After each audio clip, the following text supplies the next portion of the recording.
ଯେବେ ସମ୍ପର୍କ ସଚ୍ଚା ହୋଇଥାଏ ସେତେବେଳେ ଗୋଟିଏ ନିବିଡ଼ ବନ୍ଧୁତ୍ୱ ସୃଷ୍ଟି ହୋଇଥାଏ।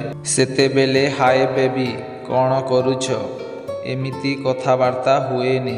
କଥାବାର୍ତ୍ତା ଏମିତି ହୁଏ କି ଯାହା ଇମୋସନାଲି କନେକ୍ଟ ହୋଇଥାଏ, ଯାହା ସିଧା ଯାଇ ହୃଦୟରେ ବାଜିଥାଏ।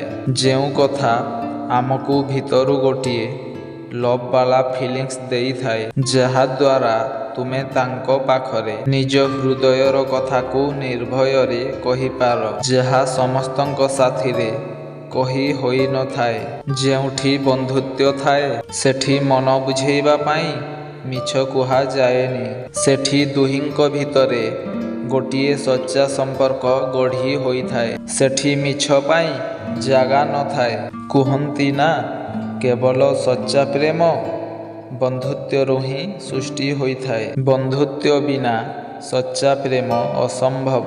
ବନ୍ଧୁତ୍ୱ ବିନା ପ୍ରେମରେ ପ୍ରେମ ତ ଥାଏ, ହେଲେ ବିଶ୍ୱାସ ବହୁତ କମ୍ ଥାଏ, ଯାହା ଅଳ୍ପ ଦିନରେ ତାର ମୂଳଦୁଆ ହଲି ଯାଇଥାଏ। ଯେଉଁଥିପାଇଁ ଧୀରେ ଧୀରେ ପ୍ରେମ ବି ମାଟିରେ ମିଶି ଯାଇଥାଏ। ସେଥିପାଇଁ ତ ଯଦି ଆପଣ ବି କାହା ସାଥିରେ ଇମୋସନାଲି କନେକ୍ଟ ଅଛନ୍ତି, ତାହା ସହ ରିଲେସନସିପ୍ରେ ଅଛନ୍ତି, ତ ଚେଷ୍ଟା କରନ୍ତୁ ତାଙ୍କର ଗୋଟିଏ ଭଲ ବନ୍ଧୁ ହେବା ପାଇଁ, ଯେଉଁଠି ସେ ନିର୍ଭୟରେ ଆପଣଙ୍କୁ ତାଙ୍କର ମନର ସବୁ କଥା ଖୋଲି କହିପାରୁଥିବ। ଦେଖିବେ ଆପଣଙ୍କ ସମ୍ପର୍କ ଚିରଦିନ ପାଇଁ ସେହିଭଳି ରହିଥିବ, କେବେ ବି ଭାଙ୍ଗିବନି।